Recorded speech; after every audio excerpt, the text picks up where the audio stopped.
Hey, Andrew. Hey, Justin. So we're back where we were 2 weeks 2 ago weeks on this ago. day. We were in a series and we were down 3-0.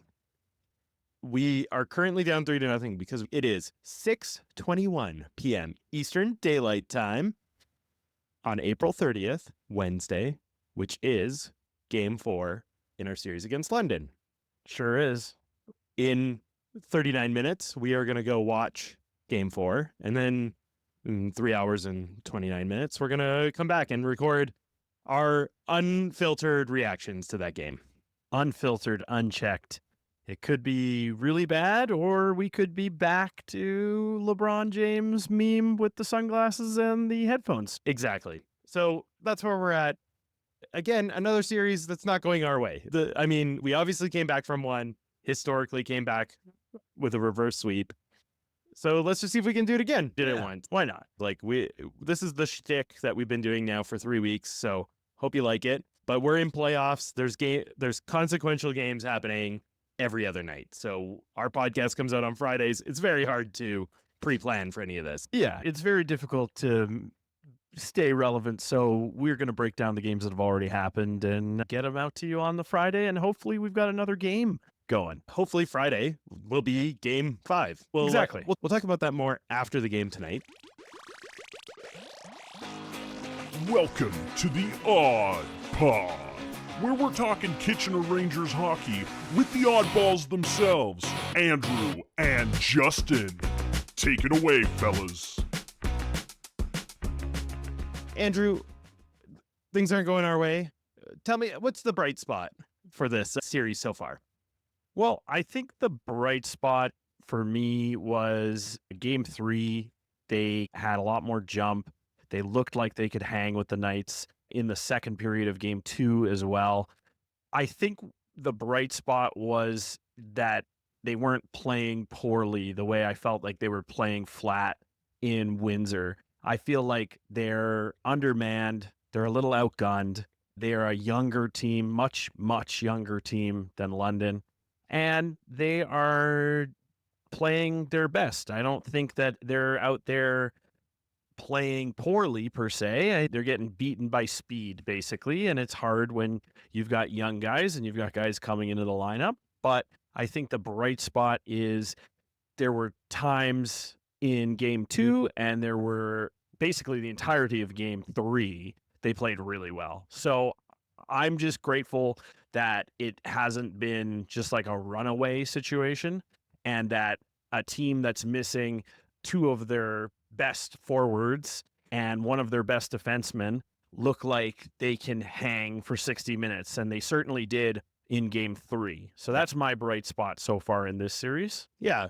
Just to add to that is essentially, I felt every game they've gotten a bit stronger against London. We're down 3-0. Game 3, they were definitely hanging with London. Game 2, they started to hang with London.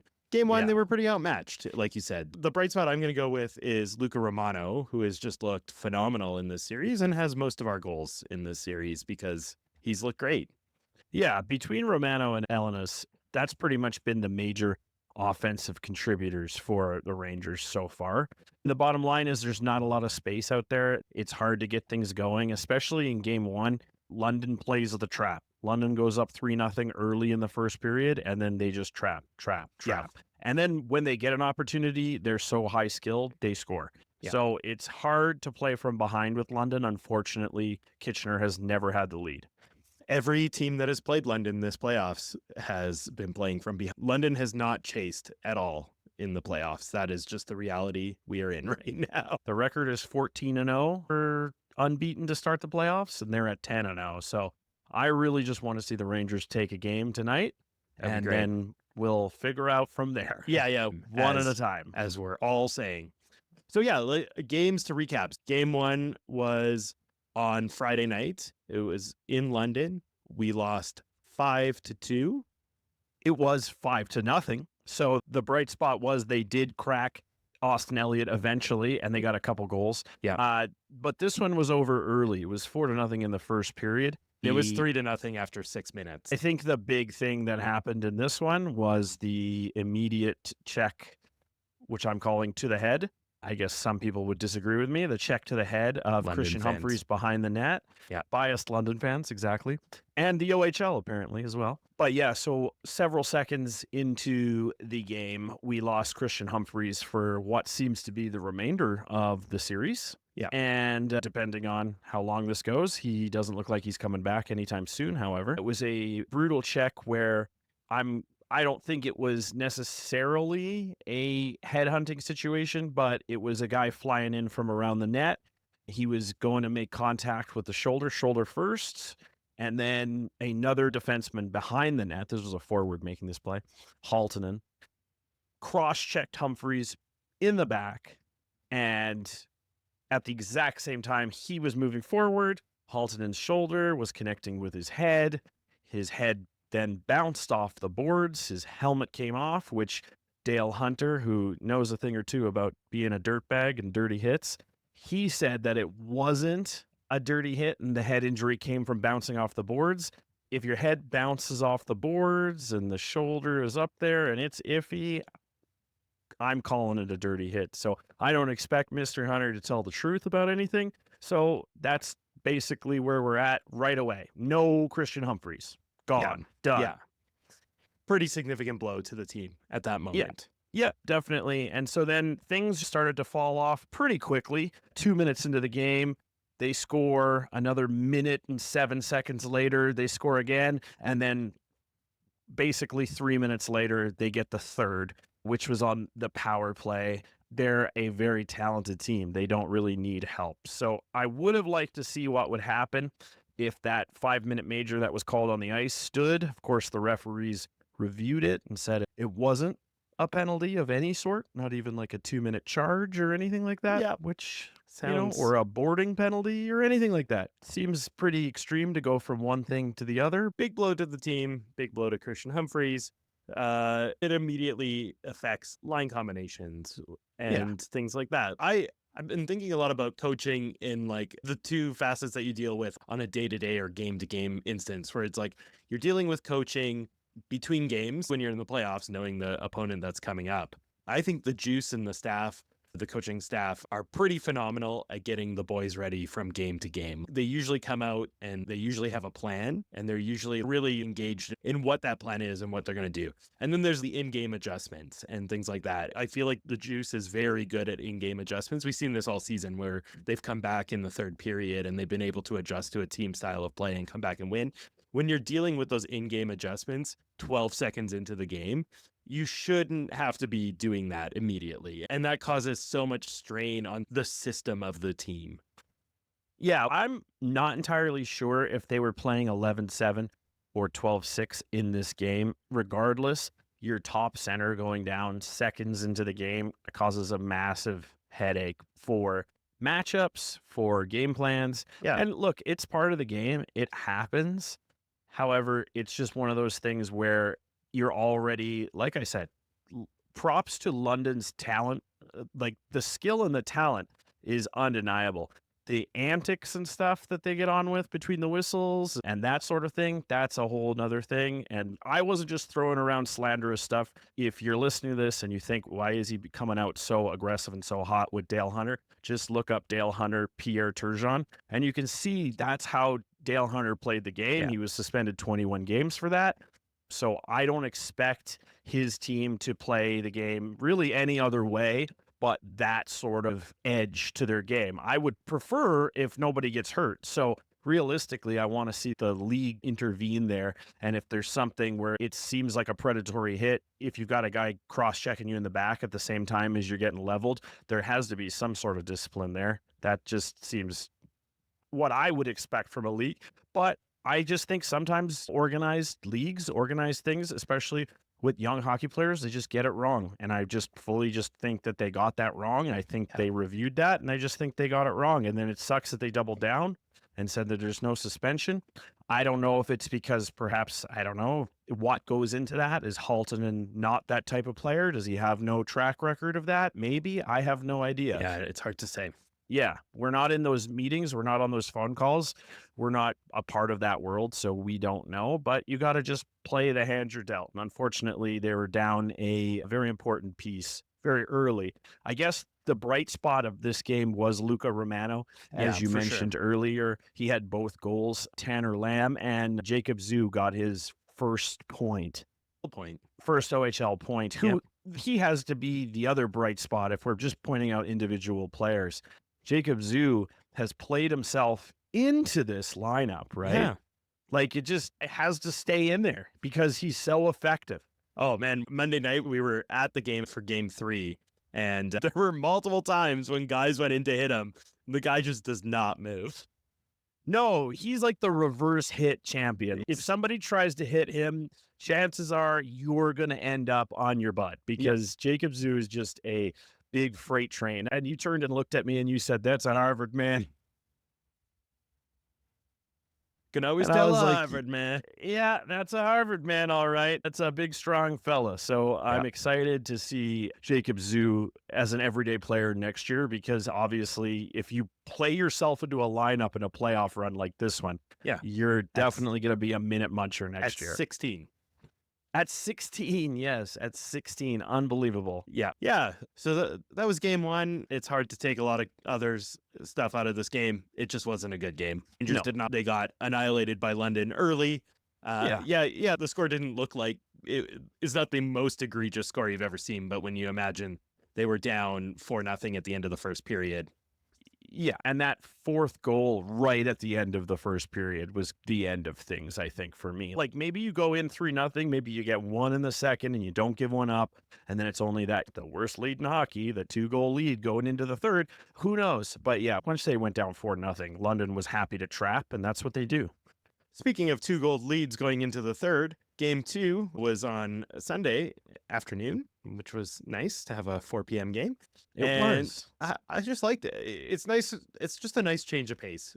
And then at 7 p.m., I could start watching the NHL playoffs and then watch those straight to 2 a.m. So I did that last night with the Oilers-Kings game, and boy, did I pay for it today. Oh, yeah, I bet. Okay, so this game, 6-2, very different feel to this game. Yes, London in the first period got 2 goals got 1 goal in the first 4 minutes and then got a second goal before the end of the second. It started to feel like the runaway game, but it didn't quite get to the 4 goals against. And then second period, Trent Swift comes out, scores immediately. Yeah, 1 minute and 10 seconds into the period, he puts one on the board, and it looks like, all right, here we go. Yeah. This is a series now because we're on the board, and it's not a runaway. Yep. Luca Romano follows that up about 5 minutes later with another one, and we're tied, and we're controlling play. Kitchener really dominated most of the second period. It was very much a Kitchener period. They looked like themselves, having strange line combinations now because, of course, we still don't have Misljevic. Now we're down Humphreys. But, however, it was like, all right, things are clicking. As long as we can get Swick and Pridham going and Romano continues to score, then you're like, okay, we feel this. It's good. It's going well. However, towards the end of the second period, the Knights capitalize. They get a couple of quick ones in succession. And basically that was curtains for the Rangers in this one. They added a couple more in the third, but it was really the end of the second that I felt like that's where it dropped. They kind of gave it away. It felt like a game where a couple things might have broke a little bit differently and the Rangers would have been in control of this game. Like it was at that point where it felt like the Rangers were about to take control and then London scored one and then they won very shortly after. I agree. The penalties and the officiating outside of that hit hasn't really been a narrative. It's been called fairly evenly. So outside of losing your number one center on a hit that seems to be 3 out of 4 people responding to our clip on social media in agreement, and then the 1/4 of the London fans, that's a clean hit, keep your head up, bud. Like that mentality that I don't agree with, but you're entitled to it. It's been nice to see that the officials haven't really been missing too many calls. I haven't been too angry. Yes, there's been some moments. There was a moment where Cameron Arquette seemed to take some contact and it wasn't called a game-changing moment in the second period while it was still tied because the Rangers were pressing. But that's normal games. Normal games all the time. There's like a missed call here and there. It doesn't usually cause like a 4-goal loss. So I'm not going to go crazy here. And I don't think we need to really complain about the officiating because, other than the one missed and it was called, but then it was taken back. Generally, it's been fine. I'll tell you what I will complain about, though. Oh, the commentating. Oh my goodness. All right. We're going to get down there. Jesse Dorby, Scarlet Lurko. Over in the right corner. We don't know what they're doing. Look, regardless of what you think about the London commentators, one of which seems like a nice man who's doing a good job, and the other's the play-by-play guy. Also, I like their in-game host. She does a great job. She's pretty good, too. She does a great job. Yes, I'm sure. And I'm sure most people in London are nice people. I don't want to make this like I like to troll London, but this is just junior hockey, so it doesn't go that far down. Yeah. However, when you're watching Andrew McNeil get a decision win over the toughest heavyweight in the league, and you go, call that a draw. I mean, okay, all right, okay. It wasn't a dominant victory in a fight, but I don't think you could score it for anybody except McNeil. It was unbelievably tough. Pretty clear win. Yeah, it was a pretty clear win, right? When McNeil is hammering the guy bent over with those big lefts that he just feeds people, the Hulkbuster armor, the Hulkbuster suit in Marvel's Avengers.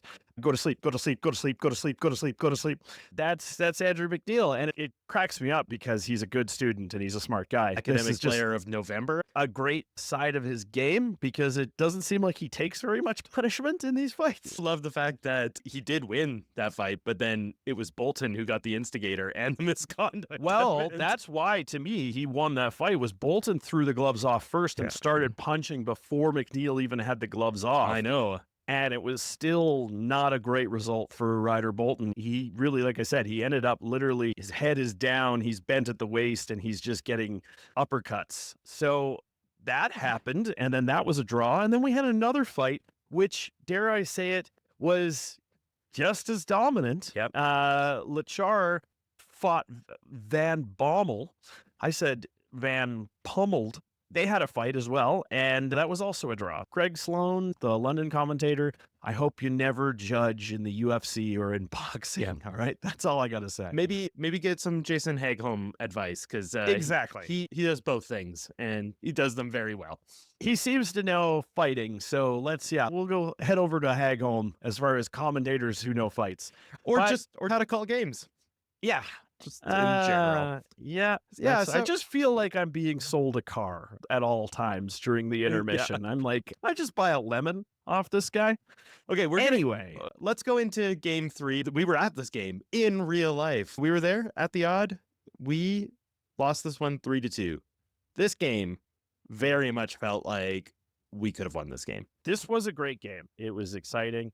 Didn't get the result that we wanted, obviously. We're Rangers fans. We want to get that win. We want that pivotal Game 3 win where it's 2-1 going in tonight. It just wasn't meant to be. They had a puck that sat on the line what felt like an eternity. It was only a second, but it felt like an eternity as it moved through the snow slowly behind Austin Elliott and then just came to stop directly on the goal line. Yeah. And then they had another one that went post to post. It just sometimes it feels like, all right, I guess we're not winning this one. This is all the things we talked about in the Windsor series when we did this episode 2 weeks ago. It was like the puck luck. We don't need the officiating. It's been fine. The puck luck. We need the puck luck for game 4 to have a game 5. Like, we just need that puck that slid in the snow. When they did it on the slow-mo on the big screen in the Odd, it was hard to tell that the video was running because they had put it on slow-mo and the puck was moving so slow. You're like, is the video right? It was literally excruciating. That was an excruciating play to watch. Yeah. An even more excruciating replay to watch. That would have turned things at that point in the game. Yeah, that would have put the Rangers the lead. up. Yeah, exactly. It was 2-2 at that point. It was 2-2 when the puck went post to post. And then London scored their third goal, the final goal of the game, halfway through the second. It wasn't like London had control of the third period. It was back and forth. Parson started to look a bit better. Parsons had a similar start to the series like he did against Windsor, positionally a little bit out of position at times. Goals he'd want back going through. London does things so fast. It's hard to put things on Parsons just in the sense sure. that when defense is breaking down in front of you and London is making 2-3 passes on the rush and it's just all collapsing in on you, it's really easy to get pulled out of position, as For we sure. saw on the second goal in this game by London by Jacob Julian. The other goals in this one also were, one was a tip in, the first one in the slot, which happened so fast that he couldn't really get over. And then the third goal was a deflection. So they're not easy goals to stop. I thought he played really well in this one, considering London continues to outshoot the Kitchener Rangers heavily. They had 37 in this one, and Kitchener only had 23. However, Kitchener at long periods dominated possession in this game. Long periods of play where Kitchener had all the pressure, and they just really couldn't get clean looks on net. And then when they did, for example, when Luke Ellenis found himself all alone in close with the puck in his skates and went through the legs and then passed it basically around to himself and deposited into a yawning cage. There we are. There's the boys. We're going now. Yeah. And of course, Cameron Arquette, who has just been a dog in the entire playoff run, and we would not be through the Windsor series without Arquette and his line in that series. For sure. He's been all over the place in this series. He's been up on line one. He's been playing on the power play. He got a power play goal. He's being asked to do things that rookies generally don't get asked to do in the third round of the playoffs in any league. Yeah, he looked like he's just fit in the whole time. Like every assignment he's been given, he's been there. He got a goal and an assist in this game, which was awesome, in all the right places at all the right times. It's when the Rangers put on pressure, it's like it's very challenging for them to pass. It's very challenging for them to get past the sticks, past the bodies. London they do the opposite. It's like they get the lanes clogged in the right way, which gives them clean shooting lanes, but lots of traffic in front of Parsons and things like that. So it's I don't want to say that we're being outclassed, but there is definitely like another level to London that we haven't really experienced so far, especially in the playoffs. Yeah, and I think that what we're seeing is that one team can operate at like an elite level speed, like pace of passing and reading play. And then you've got another team that is missing two of their top six forwards who would be asked to create that kind of pace and that kind of chaos in the offensive zone. Those guys are gone. So you've got a bit of a patchwork attack going on the Rangers side, and they can't get things going often enough. I would say it's not moving often enough that it's really wearing down the Knights. They've had some really good opportunities, but you need to have sustained pressure, and it needs to come at a certain speed that draws these really great, talented hockey players that are really sound positionally out of position. Like we saw on the Ellenis goal, he found himself in behind by himself, and that's how it happens. But they're not even getting like deflection opportunities because by the time they've cycled the puck back to the point and they're taking a shot, the lanes are clogged, and really there hasn't been a lot of that anyway because the passes haven't really been all that crisp in the offensive zone anyway. But this is the thing. The Rangers looking like a young team that was not supposed to contend. We're seeing this for the first time. We saw them play flat against Windsor, but when they turned it on, they beat Windsor 4 straight. The vibe here is we're seeing finally for the first time all season in a rebuilding year against the best team in the league, the only team who had more wins and points than Kitchener. This is the first time we're seeing them look like a younger team, a less experienced team, that they're only going to get better and they're only going to gain from this is unbelievable. What kind of team is this going to be next year? Like, I have a lot of faith that Jason Schabel will come in and continue to carry the load the way he had only a smaller workload, but he looked very consistent. Yeah. He looked very comfortable. A lot of defensemen are coming back. And I'm not saying that this one's over. Man, regardless of how this goes tonight, I'm so excited for next season as far as this team gaining this kind of experience. And the gap isn't that crazy here between these two teams. And London is a powerhouse that literally went all the way last year. That's what we're seeing. We're seeing a powerhouse that went all the way last year and won the OHL. Yeah. What else can you ask for from this team? The one thing we have not talked about in this game was that Luca Romano is Wolverine. Yes, his joints, at least his lower body, because we've seen this man take a couple knees now, including a brutal one in this game that resulted in a suspension. Horrible kneeing in this one. Horrible. By Jared horrible. Woolley. Somehow he's down at the time, but he just comes back. He played the rest of the game. Looked good. Had some good moments. The toughness rating, his toughness rating on EA Sports on Chell, they need to go in and just crank that. His durability, crank it. Yeah. All right? Yeah. EA Sports, putting you on notice. Luca Romano is durable and tough and poised and just 99 everything for those three categories. Yeah. So I was happy to see that today, Wednesday, Woolley got a 1-game suspension, so he won't be around tonight. So we won't be talking about him after the game.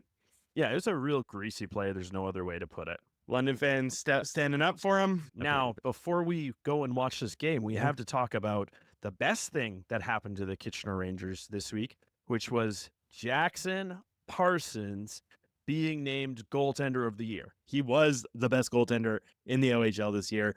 I do not care about all the London fans being like, Austin Elliott only lost 1 game. They only played half the games. So he went back to back, and also he played behind a super team powerhouse. Parsons is the best. It was voted on by the OHL GMs, and guess what? He's the best. They picked Parsons. Because he's the best. Because he's number 1. And we've been telling you that on the Odd Pod. Since before the season started. Day 1. Go back and listen to episode 1 of the Odd Pod, and we have been saying Jackson Parsons is our guy. Pre-season games. Yeah, because you and I sat last year. Listen, we don't pretend to know everything about hockey. We don't even pretend to know much about hockey. Yeah. We're just two fans who love hockey, and we love watching the Rangers. And you and I last season went to a couple games, and every time we were like, Jackson Parsons, man, this goaltender is good. He's so and I remember good. You were even in your Dynasty Fantasy League looking if Jackson Parsons was available to add to your roster. That's how much we were like, this guy's good. I was, and it's still baffling to me that he does not have an NHL team. But goalies, he will. I'm excited. I want him to go and have a crease with Clarkson University next Yeah. year. But he's overager of the year. He's got a rebuilding team to the 3rd round. And by and large, when he wasn't playing all that well at the beginning of the Windsor series, they looked hopeless. And then as soon as he started to lock in, everybody locked in. So if that's not the sign of a leader, I don't know what is. The bottom line is he's been the backbone, the heartbeat of the team. There's a saying in hockey, show you a good coach, I'll show you a good goaltender. It's basically those two things are tied in to that. Hocus, the juice, amazing coaching staff, all the boys respond to it. But bottom line is Jackson Parsons has been out of this world this year. And I don't know if we're sitting here today doing the Odd Pod if it's not for Jackson Parsons. It's true. And you know what? There's one more trophy he could win. Definitely. It feels like if there's 3 finalists, it has to be Misa, Lardis, and Parsons, right? It has to be. 130 points for Misa. Nick Lardis got 72 goals, and Parsons played like 80% of the games, 52 games, and 926 save percentage or something insane like that. Yeah, it's hard to quantify. I'm glad that obviously he got goaltender of the year. It's hard to quantify like forward contributions versus goaltender contributions, because the bottom line is you can, like we've seen, win games with your top scorer being in like the mid to late 30s of the top scorers, the rankings. Yep. But you cannot win games unless you have good goaltending. Niagara. Niagara, yeah. Saginaw, who lost their starter. Yeah, happens. goaltenders are generally, even if they're not the best player on the team, they are in the running for MVP, I think, And they every play- year if things are going well. They play 60 minutes every game. They're That's always out true. there. Yeah. And they have the best shootout scouting Yeah. if you're also Jackson Parsons. That's Jackson Parsons. That's why you should win your I shootout agree. scouting. We have 2 minutes until this game starts, Andrew. Let's leave it here. So let's go Rangers. Be back Let's in a go bit. Rangers. Hey, Andrew. Hey, Justin. We are back. We are done. We're done. End of the season. It was a fun ride. It was. It was one of the best seasons I think I've ever followed as a fan of hockey. Yeah. It didn't end how we wanted it to, but they No. rarely do. No. So true. I think we lost 4-2. The CHL stream tonight was a little iffy, so it was hard to tell where we actually ended the game. But That's I'm true. fairly confident it was 4-2. Yeah. Yeah, I kept cutting in and out, and there was handshake lines. I only saw some of them. Yeah. There was one image of Jackson Parsons crouching in his crease one last time. That was a moment. He gave us one last 10-bell save in this game. One last unbelievable, one of the best saves he's ever made. Every time you think you've seen the best save Jackson Parsons has ever made, he makes another. Yeah. And so it was great. That was right on brand. I like Dan Polishchuk was saying all throughout the game, the color commentator, if there's no pro contract, it's because the scouts haven't been watching, and they've definitely been watching. So Yeah. There will be a pro contract for Jackson Parsons. He will play somewhere for somebody. So I expect that he'll go and play Clarkson for a year, but he'll be under contract somewhere during that season. I mean, there seems like huge need for goaltending right now in the higher leagues. No one better I can write. If you need a recommendation, Jackson, just reach out. I'll write you a letter of recommendation. You know what? We'll just link them to the podcast because honestly, it's been, 32 episodes, 31 episodes of just nothing but praise. Yeah, we have probably like 20 hours of audio praise. So just reach out.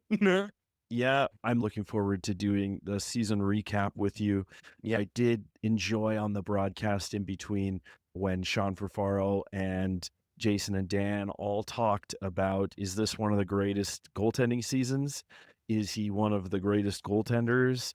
And they were all in agreement that it absolutely was. And I'm excited to break it down with you because we did so much research on teams. And one of the things that the Rangers don't have necessarily is a plethora of crazy goaltending years. So they've had some really solid goaltenders over the years. Yeah, I agree. I think when we were doing the growths, I can't even remember off the top of my head now, but there was a goaltender who had some similar stats to Jackson Parsons. By the end of this season, Jackson Parsons is pretty much alone in the Rangers' annals of amazing goaltenders, especially with the hardware and awards that he has received over the last couple weeks. Absolutely. Yeah. I guess we should just dive right in, just recap this game. We're out of the series, but we lost. We got swept. It happened. So we're going to be quick because it sucks. It sucks. We all felt like Trent Swick did at the end of this game, who was just an emotional wreck. I'm glad that the stream was cutting in and out because it was keeping my feelings inside saved my me. tears. It saved me from embarrassment in my household. Yeah. Did Not that need showing my your wife- emotions is embarrassing.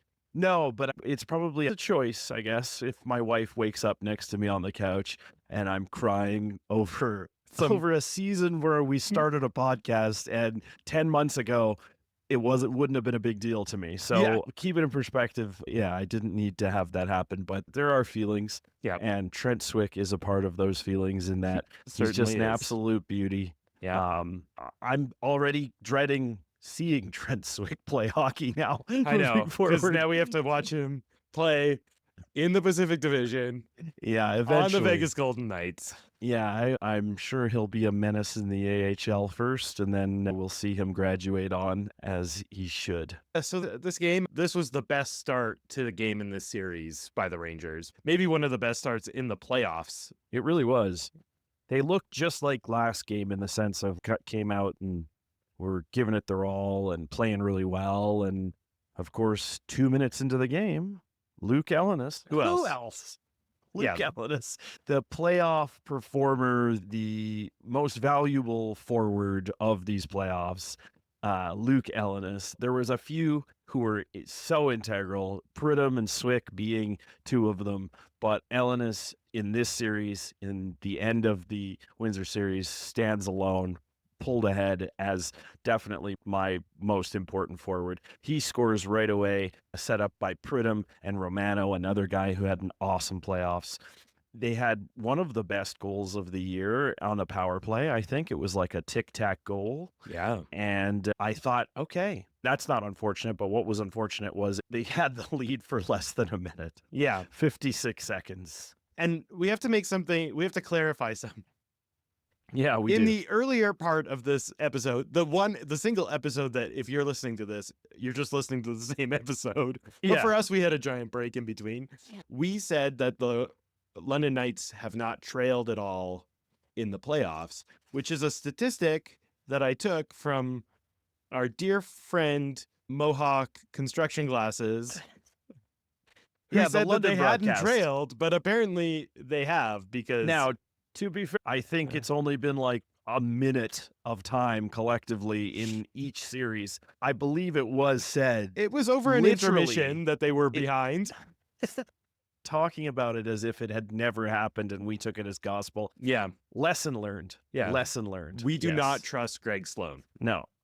We can say that now. Hey, Greg? He's lied to us too many times. Yeah, exactly. Back to the recap. Yeah. The Knights tied it up. It didn't necessarily, I thought was making another unbelievable save. Unfortunately, when he reached behind him and caught the puck squirted out, and Noah Reed was able to put it in the back of the net. So Yeah. it was almost an like all world save again. And then things got weird after that. A couple very undisciplined penalties were taken. Unfortunately, our captain and fearless leader took a bit of a stupid penalty. There are lots of times where a quick little swipe to the side of a guy's head at the whistle in the crease that doesn't get called. This one was just a bit too much that you're going to get called out. Too much and too late. Too much and too late. And to be fair, Haltonen, who is just a absolutely physical dynamo out there as far as just crushing people and looking to light people up, he did leave his feet. That was by not a letter good of hit. the law. By letter of the law. Yes. And he did. There was no call. So this was later. So this was Ando was in the box. London was on the power play. Haltonen had a hit. I can't remember who he hit. Chromiak. Charged Chromiak. Elena's Did not waste any time. Did threw not the waste any gloves time. off and was all over Haltonen. And Haltonen became the president of the Turtle Club. Am I not turtly enough for the Turtle Club? Which I didn't love in the context of it being a penalty kill and a 1-1 game, but I understand. Ellenis said enough is enough. Yeah.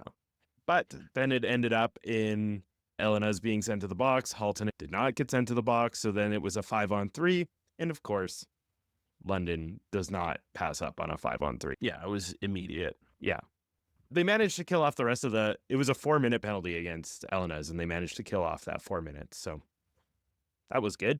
That was a positive. Yes, the penalty kill was still fairly competent throughout this game. London is, like they said during this handshake line, this is as close as you'd get to an AHL team in the CHL. Yeah. This team is. Half their team is NHL drafted. Yeah, and I would think a good portion of them that are eligible will play in the AHL next year. For So sure. they're all in. Yeah, and then London, they continued to get their opportunities. They got another power play goal in the second period. We tried not to complain about the officiating too much. This was probably the worst officiated game of the series. We saw some weird calls go against the Rangers. Yeah. That and some non-calls again. It was similar, but not to the degree that we saw against Windsor. It just wasn't great. If this was the outlier, it wouldn't be a huge talking point. It's just the fact that it's like we've had some really off officiated games. It just feels like a continuation of that.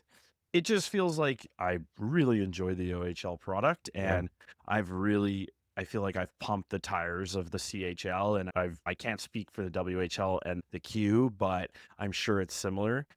I didn't like what happened with the officiating come playoff time. Yeah. Once again, and it's not just, oh, we let more go. No, it just felt fairly unbalanced. They didn't let things go. It was very confusing. And that's where you get into trouble, I think, with, I don't want to call us like an educated fan, but an experienced fan who've watched a lot of hockey. You get in trouble because like, I know deep down, I don't want to blame the officials. I ever want to come away from a game just finger pointing at the officials. But yeah, there was some weird stuff in this game. It continued to trend throughout the entire playoffs. My biggest complaint is really it's the continuously getting called, but then the uncalled stuff that doesn't go. If you're not going to call anything, don't call anything. Like we saw that last game in Windsor against Windsor, there was no penalties in that game, and it was like they just didn't call anything. There was lots of penalties that happened. There in that were game. infractions. But it was in that super game. equal in that game in the way that they called it. So. Yeah. I don't know if that's the right. I don't think that's the right answer, but I also go, there's got to be some balance to the calling. And I get it. The refs can't see everything. That is a larger hockey issue. That the game is very fast and the refs can't see everything. And there's no. Yeah, and sometimes you're just not going to have the angle. I totally understand. And that's when things get a bit wacky as well, right? Is when you're trying to keep count of like how many you've missed. That's not what we're looking for. Nobody wants that either. There's some things that need to happen in officiating world in all of hockey. Like we're seeing this in the NHL as well. Things that should be addressed, and the OHL could take advantage or be a sponsor of potential new rules going forward. Do some testing out in the OHL. I would be fine with that. I would be interested in that. I was actually thinking about that at work today, believe it or not. I was thinking maybe you could test some of the 3 points for a win, 2 points for an overtime win in the CHL, because they usually do that with the AHL. Yeah. But it would be fun, maybe. I feel like the PWHL is trying some new things, and I like that too. For sure. Cool. Do we have to? I know that we want to be feeding people to the NHL, so you want the rules to be similar, but I think it's a good place to test things out. Yeah. Anyway, to finish off this recap, we got sidetracked. Yeah. The Knights scored 4 unanswered. Obviously, they scored those 2 that we talked about and then 2 more. And that was pretty much lights out for the Rangers. The Rangers did get one later on. Jack Pridham with about 3 minutes left from Cameron Reed. And of course, the guy of the playoffs, Luke Ellenis. Yeah. He had an assist. So another 2-point game for him. This game where Jackson Parsons was the first star, Trent Swick the second star, and Jakub Kromiak was the third star. Yeah. Obviously, London doesn't care about the stars tonight, so I thought that was a classy gesture from the boys in the booth that picked the stars. Yeah. And we talked about Kromiak last week on the episode being an understated superstar of these playoffs. For sure. Yeah. Also, it was fun to see Dickinson miss a completely empty net without pressure. So we got to see that too. Yeah. Well, right before the CHL feed cut out. He's very good. I don't know how many times he's going to do that in his career. But it left us with a little smile.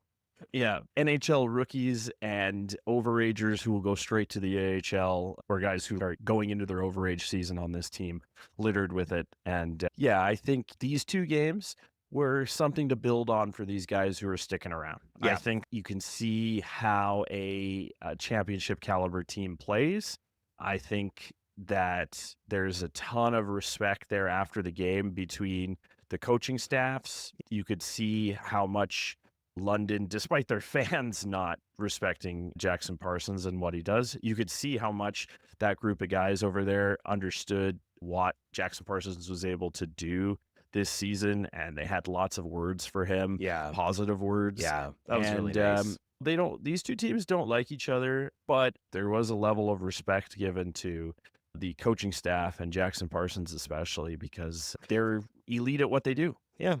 it was a sweep, but I don't think the Rangers, at least the last 2 games, were not easy outs. No, I think the Knights had to play well. Yeah. The Knights had to trap their butts off the last 2 games. Yes. And to the point that I wanted to pull my beard hairs out because I don't have any on my head. But yeah, they trap. I don't know how you're going to beat a team that is bigger and faster and more skilled, and then immediately when they're up 1 or 2 goals, begin trapping to death. Yeah. I don't know how you're going to beat them. I Yeah. hope Oshawa does. Yes. I really, Because that's who we're cheering for. I cannot get on the Oshawa bandwagon fast enough. Unless Barrie reverse sweeps. Okay. Hey, and then I'm on that bandwagon too. Yeah. But Whoever But- comes out of the East, we are on your side. we're there. We're the not Odd starting Pod. We're not starting a podcast specifically about you, though, but we are going to be No. on your side for this Well, one round. We are bandwagoning. Yeah, we're going Yeah. to bandwagon for sure. And if the Knights happen to repeat as champions, literally whoever is in the Memorial Cup, yeah, we are bandwagoning 3 teams. 3 teams. Yeah. True. Yeah. Next week, we're going to be back with a season recap episode, and then we'll talk about summer programming, which won't be that as frequent as it has been all season. There may be some stuff. We got some- Stay tuned. We got a few things in the thought pipeline. Who knows? Who knows? Who knows? We won't get crazy. We only have one of those locked up, and it was bartering and bribing. We'll see Yeah. how that goes. But yeah, we'll be back at least for one more episode on our regular scheduled Friday. And yeah, so some thank yous. Of course, we got to shout out Kem Bourne, Director of Branding and Marketing, for making us look so good this season. Papa Bourne, thank you. Yeah. Of course, a shout out to the prodigal producer, Liam. The Phenom. We got something for you, Liam. Come We find did. us. How do you find us on the social medias? At The Odd Podcast on TikTok and Instagram. We're also on YouTube at The Odd Podcast - Kitchener Rangers. It's all one word. But you can just find us if you just search The Odd Pod Kitchener Rangers in the search bar. Yeah, and on any of your platforms, now that we're going to start hitting less regular scheduled programming, be sure to hit the follow, subscribe, whatever button it is on your podcast. Hit the notification bell. We'll pop up a few times probably through the summer. And then, of course, once we're full steam ahead on continuing next season, It's loaded. If We're you can- going. please follow us so that next season when we get going, you're right there with us. It really Yes. actually helps us a lot on the podcast side. So Actually please and does. thank you for anybody who has. We'd love for you to hit that follow button, whatever platform you're using on the podcast. That actually, we need that just to help us show up more when people search for OHL podcasts and hockey podcasts. Exactly. And of course, Andrew, next season, you can find us at The Kitchener Memorial Auditorium. See you at the Odd.